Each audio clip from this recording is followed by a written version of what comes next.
నిండిన అనుభవాల రతనాలు మేము పొందాము. నీ తలపే మాకు బాబా.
ఎచట తెలపాలి నీ తలపే మాకు బాబా. ప్రశాంతినిచ్చు మదికి నీ తలపే మాకు బాబా. ప్రశాంతినిచ్చు మదికి శీతల అలలు వచ్చు నీ దరికి చేరగానే నీ తలపే మాకు బాబా.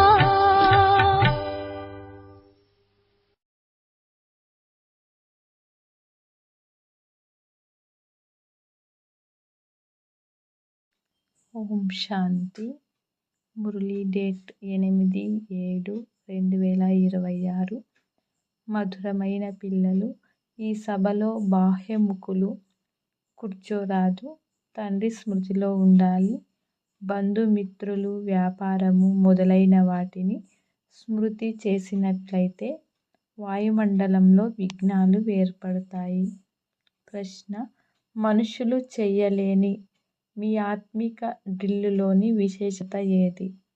జవాబు: మీ ఆత్మిక డ్రిల్లు బుద్ధికి సంబంధించింది.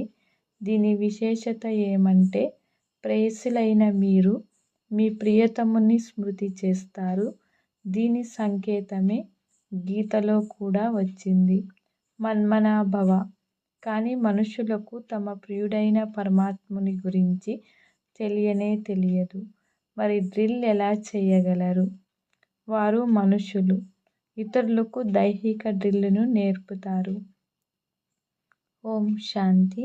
యోగం చేయించే పిల్లలు ఇక్కడ ఏం చేస్తూ ఉన్నారో తండ్రికి తెలుసు. ఇక్కడ కూర్చున్న పిల్లలకు కూడా తెలుసు. స్మృతి యాత్ర చేసి డ్రిల్లును చేయిస్తున్నారు. నోటి ద్వారా చెప్పేది ఏమీ ఉండదు. ఎవరి స్మృతి ఉంది? పరంపిత పరమాత్ముడైన శివబాబా స్మృతి.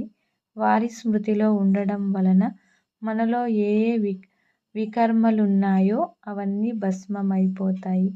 ఎవరెంత స్మృతి డ్రిల్లులో ఉంటారో అంత వికర్మజీతులుగా అవుతారు. ఇది ఆత్మ చేసే డ్రిల్లు, శరీరంతో చేసే డ్రిల్లు కాదు. భారతదేశంలో ఏ డ్రిల్లు నేర్పుతున్నారో అవన్నీ దేహ సంబంధికమైన డ్రిల్స్. ఇది ఆత్మిక డ్రిల్లు. ఈ ఆత్మిక డ్రిల్ చేయడం పిల్లలైన మీకు తప్ప మరెవ్వరికీ తెలియదు. ఆత్మిక డ్రిల్లుకు సంకేతం గీతలో కూడా ఉంది. భగవాన్ వాచ లేక భగవంతుని పిల్లలు వాచ కూడా అయింది. మీరిప్పుడు భగవంతుడైన శివబాబాకు సంతానంగా అయ్యారు కదా, నన్నొక్కరినే స్మృతి చెయ్యండి అని పిల్లలకు ఆజ్ఞ లభించింది. తండ్రి కూడా డ్రిల్ నేర్పిస్తారు. పిల్లలు కూడా ఇదే డ్రిల్ నేర్పిస్తారు. కల్పక్రితం కూడా తండ్రినైన నన్ని స్మృతి చెయ్యండి తండ్రి చెప్పారు. ఇందులో క్షణం చెప్పవలసిన అవసరం లేదు, అయినా చెప్పవలసి వస్తుంది. ఇక్కడ కూర్చొని ఎవరైనా తమ బంధుమిత్రులను, వ్యాపారము మొదలైన వాటిని స్మృతి చేస్తూ ఉంటే వాయుమండలంలో విఘ్నాలు కలుగజేస్తారు.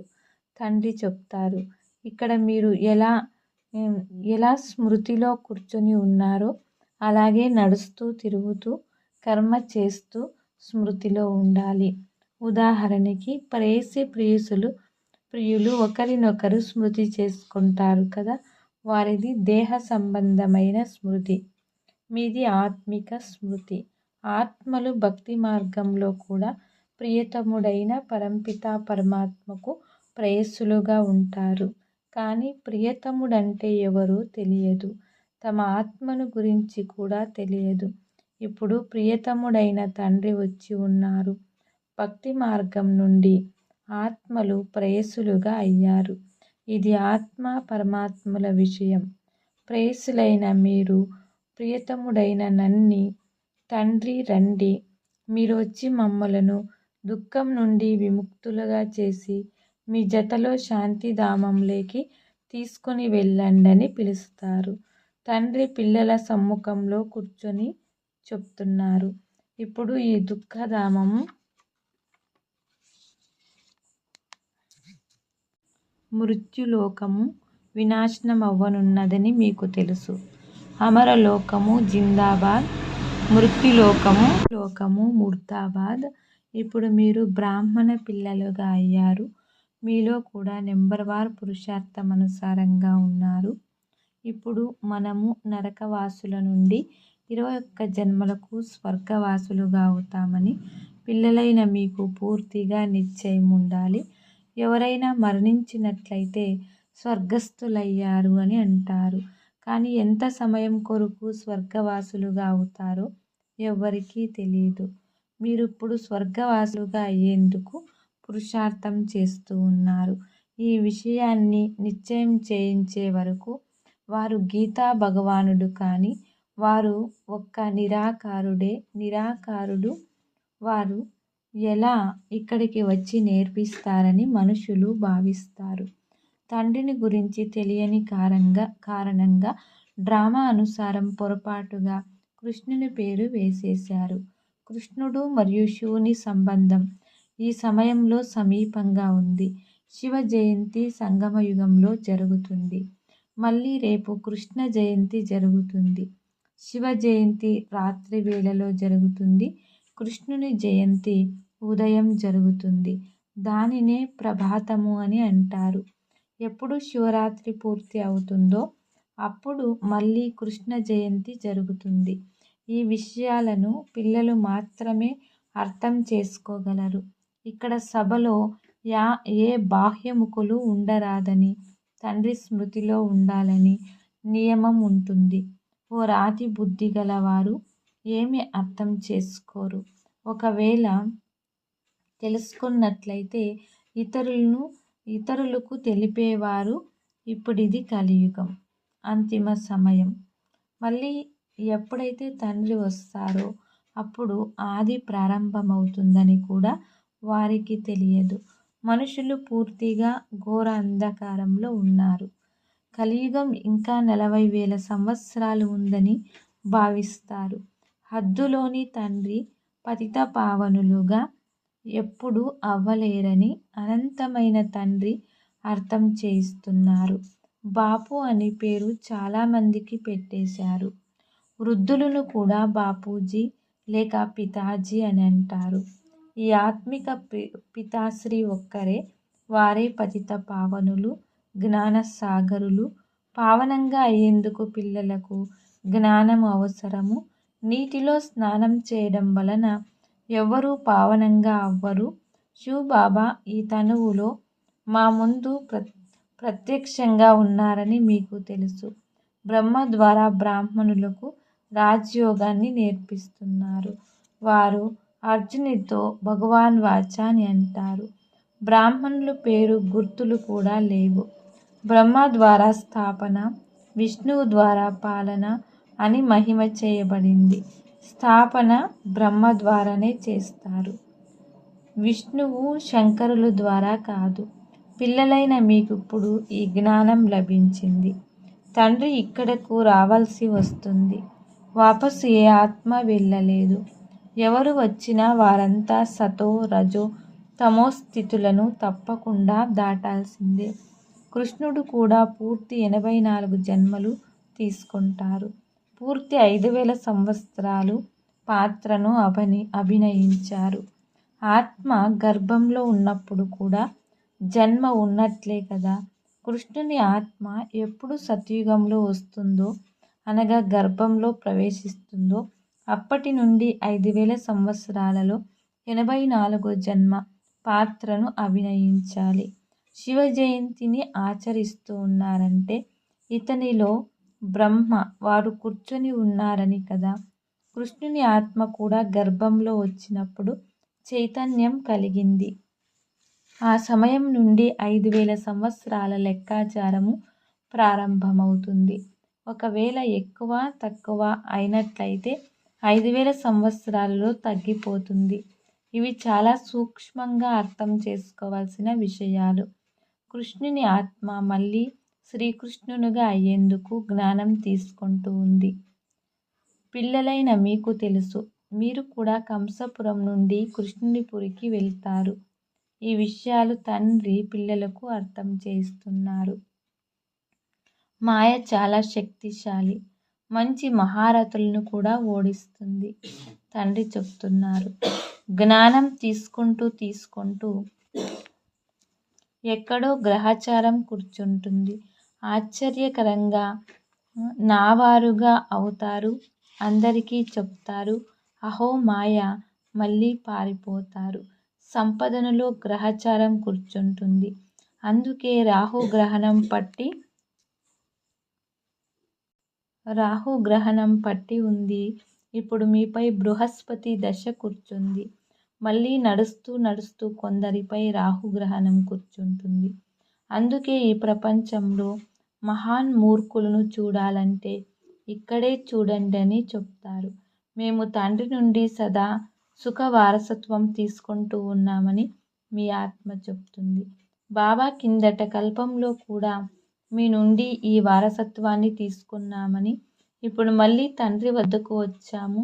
తండ్రి చెప్తారు, మీ ఇంద్రసభ జ్ఞాన వర్షాన్ని మీ సేవా కేంద్రాలకు వెలుపల నుండి చాలామంది ఈ జ్ఞానం తెలుసుకునేందుకు వస్తారు.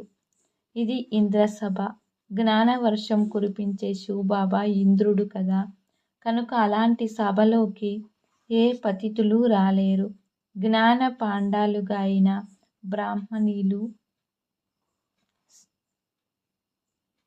అనగా పచ్చ నవరత్నాలలో ఒక రకం.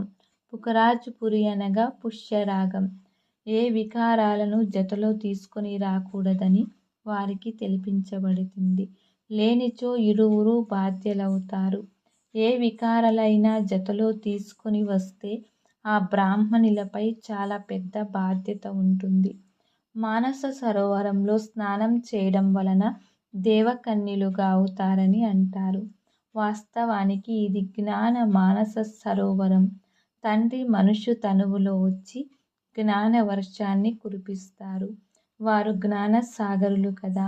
మీరు నదులు కూడా అయ్యారు, సరోవరం కూడా అయ్యారు. జ్ఞాన సాగరులు ఇతనిలో కూర్చొని పిల్లలను స్వర్గానికి వెళ్ళేందుకు యోగ్యులుగా చేస్తారు. స్వర్గంలో శ్రీ లక్ష్మీనారాయణల రాజ్యం ఉంటుంది. ఇది ప్రవృత్తి మార్గంలోని ముఖ్య లక్ష్యం. మేము ఇరువురు జ్ఞానచితపైన కూర్చొని ఈ లక్ష్మీనారాయణులుగా అవుతామని అంటారు. ఉన్నత పదవిని పొందాలి కదా. అర్ధకల్పం ఆత్మలు తపిస్తూ ఉంటారు. బాబా మీరు రండి, వచ్చి మాకి రాజయోగం నేర్పించి పావనంగా చేయమని అంటారు. తండ్రి వచ్చి సూచన ఇస్తున్నారు. దేవీ దేవతలను ఒప్పుకునే భారతీయులు తప్పకుండా 84 జన్మలు తీసుకుంటారు. తండ్రి వచ్చి 3 ధర్మాలను ఎలా స్థాపన చేస్తారో, ఎవరు దేవీ దేవతలు భక్తులై ఉంటారో వారికి ప్రయత్నం చేసి అర్థం చేయించండి. బ్రాహ్మణ సూర్యవంశం, చంద్రవంశం అనే 3 ధర్మాలను తండ్రి స్థాపన చేస్తారు. అర్ధకల్పం వరకు మళ్ళీ ఏ ధర్మ స్థాపన జరగదు. తర్వాత అర్ధకల్పంలో ఎన్నో మఠాలు, మార్గాలు మొదలైనవి అనేక ధర్మాలు స్థాపన అవుతాయి. అర్ధకల్పంలో ఒకే ధర్మం ఉంటుంది, అది కూడా సంగమ యుగంలో. భవిష్యత్తు కొరకు రాజధానిని తండ్రి స్థాపిస్తారు. వారందరూ పురాతన ప్రపంచంలోనే తమ ధర్మాలను స్థాపన చేస్తారు. ఇక్కడ తండ్రి అర్ధకల్పం కొరకు ఏ ధర్మ స్థాపన చేస్తారో ఇతరులకు ఏ శక్తి లేదు. తండ్రి మిమ్మల్ని తన వారిగా చేసుకొని సూర్య చంద్ర వంశాలను స్థాపన చేసి మిగిలిన అన్ని ధర్మాలను వినాశనం చేయిస్తారు. ఆత్మలన్నీ శాంతిధామానికి వెళ్ళిపోతాయి. మీరు సుఖధామంలోకి వస్తారు. ఆ సమయంలో భగవంతుని స్మృతి చేసేందుకు అక్కడ ఏ దుఃఖము ఉండదు. ఈ జ్ఞానం కూడా మీ బుద్ధిలో ఉంది. జ్ఞానసాగరులైన తండ్రియే ఈ జ్ఞానాన్ని ఇస్తున్నారని మీకు తెలుసు. జ్ఞాన సాగరమైతే ఒక్కటే. మీరు స్వయాన్ని సాగరమని, తండ్రియే ఈ జ్ఞానాన్ని ఇస్తున్నారని మీకు తెలుసు. సాగరమైతే ఒక్కటే. మీరు స్వయాన్ని సాగరమని చెప్పుకోలేరు. మీరు వారికి సహయోగులుగా అవుతారు. కనుక మీరు జ్ఞాన గంగలు అనే పేరు ఉంది. మిగిలినవన్నీ నీటి నదులు. సాగరుని పిల్లలైన మీరు కామచిత పైన కూర్చొని కాలి మరణించారు, అనగా పతితులుగా అయ్యారని, ఇప్పుడు మళ్ళీ నన్ను స్మృతి చేసినట్లయితే పావనంగా అవుతారని తండ్రి చెప్తున్నారు. ఈ సృష్టి చక్రం 5000 సంవత్సరాలది. ఇది కూడా ఎవ్వరికీ తెలియదు. సృష్టి చక్రం పూర్తి 4 భాగాలుగా ఉంది. 4 యుగాలున్నాయి కదా. ఈ సంగమ యుగం కళ్యాణికారి యుగం. కుంభమేళ అని అంటారు కదా. మేళాను కుంభము అని అంటారు. నది వచ్చి సాగరంలో కలుస్తుంది. ఆత్మ వచ్చి పరమాత్మతో కలుసుకుంటుంది. దీనినే కుంభము అని అంటారు. ఆత్మ పరమాత్మ మేళ కూడా మీరు చూస్తారు. మీరు పరస్పరంలో కలుస్తారు. సెమినార్లు, సమావేశాలు చేస్తారు. దానినే కుంభము అని అనరు. సాగరము తన స్థానంలోనే ఉంటుంది. ఈ తనువులో వారున్నారు కదా. ఎక్కడ ఇతని తనువు ఉంటుందో అక్కడ జ్ఞానసాగరం ఉంటాడు. జ్ఞాన గంగలైన మీరు పరస్పరంలో కలుస్తారు. నదులు చిన్నవి పెద్దవి ఉంటాయి కదా. అక్కడ స్నానం చేసేందుకు వాటి వద్దకు వెళతారు. గంగా, యమున, సరస్వతి మొదలైనవి ఉండనే ఉన్నాయి. యమునా నది తీరంలో ఉన్న ఢిల్లీ స్వర్గము. కృష్ణపురం అయితే ఉంటుంది. ఢిల్లీని పరిస్థాన్గా దైవీ రాజ్యం ఉండేదని అంటారు. అప్పుడు లక్ష్మీనారాయణుల రాజ్యం ఉండేది. అంతేకాక కృష్ణుని రాజ్యం ఉండేది. రాధాకృష్ణులకు వివాహమైనప్పుడు రాజ్యము చేయగలరు. ఇప్పుడు మీరు ఎంతో సంతోషంగా ఉన్నారు. మాయా తుఫాన్లు చాలా వస్తాయి. స్మృతి చేయాలని మనము అనుకుంటాం. మాయ మన యోగాన్ని ఎగరగొట్టేస్తుంది. పరమాత్మ తన వైపు ఆకర్షిస్తారు, మాయ తన వైపుకు ఆకర్షిస్తుంది అని ఒక ఆట కూడా చూపుతారు కదా. ఇలాంటి ఒక నాటకాన్ని తయారు చేశారు. ఇప్పుడు సినిమాలు ఫ్యాషన్ వెలువడింది. మీరు డ్రామా అనుసారం ఆ సినిమా ఉదాహరణతోనే అర్థం చేయించాలి. నాటకంలో మార్పులు చేర్పులు జరుగుతాయి. ఇది తయారయి ఉన్న అనాది అవినాశి డ్రామా. తయారవుతూ ఉన్న డ్రామా. ఫలానా వారు మరణించారు, వారి పాత్ర అంతే ఉంది, మనమెందుకు చింతించాలి. డ్రామా కథ. శరీరాన్ని వదిలేశారు, మళ్ళీ రాలేరు. ఏడవడం వలన లాభమేముంది? దీని పేరే దుఃఖధామం. సత్యుగంలో మోహజిత్తులైన రాజులుంటారు. దీనిపై ఒక కథ కూడా ఉంది. సత్యుగంలో మోహం అనే మాట ఉండదు. ఇక్కడైతే మనుషులకు ఎంత మోహం ఉంటుందో. ఎవరికైనా ఏడుపు రానట్లయితే ఏడ్చైనా వారిని ఏడ్పిస్తారు. తద్వారా మీరు బాధపడుతున్నారని అందరూ భావించాలి. లేదంటే గ్లాని జరుగుతుందని భావిస్తారు. ఈ ఆచారాన్ని భారతదేశంలోనే ఉన్నాయి.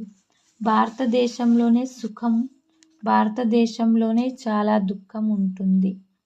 భారతదేశంలోనే భగవాన్ భగవతుల రాజ్యం చేసేవారు. విదేశీయులు పాత చిత్రాలను చాలా సంతోషంగా తీసుకుంటారు.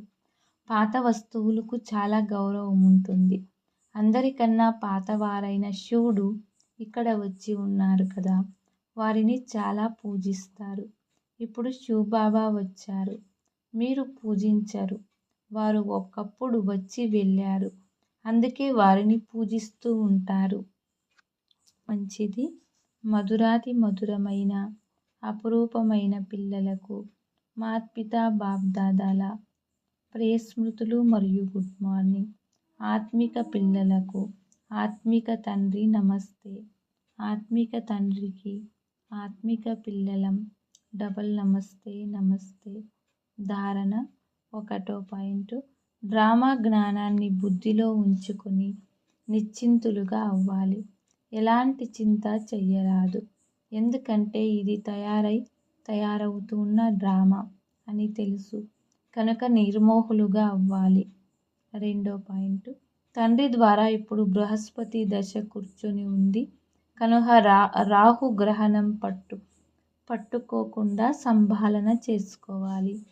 ఏదైనా గ్రహచారం ఉన్నట్లయితే దానిని జ్ఞానదానం ద్వారా సమాప్తం చేసుకోవాలి. వరదానం. స్వయం యొక్క టెన్షన్పై అటెన్షన్ ఇచ్చే, విశ్వం యొక్క టెన్షన్ను సమాప్తం చేసే విశ్వ కళ్యాణికారి భవ. ఎప్పుడైతే ఇతరుల పట్ల ఎక్కువ అటెన్షన్ ఇస్తారో అప్పుడు మీలో టెన్షన్ నడుస్తుంది. అందువలన విస్తారం చేసేందుకు బదులు సారస్వరూపంలో స్థితమైపోండి.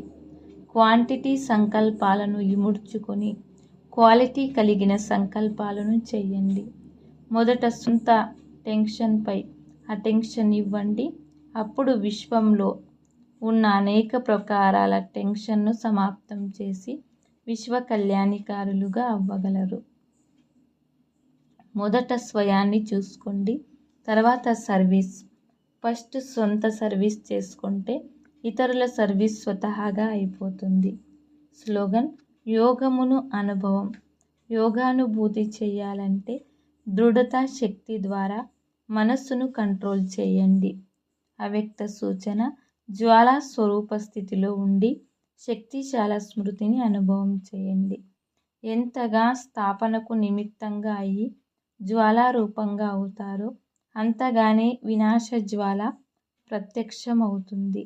సంఘటన రూపంలో జ్వాలారూపం యొక్క స్మృతి విశ్వం యొక్క వినాశ కార్యమును సంపన్నం చేస్తుంది.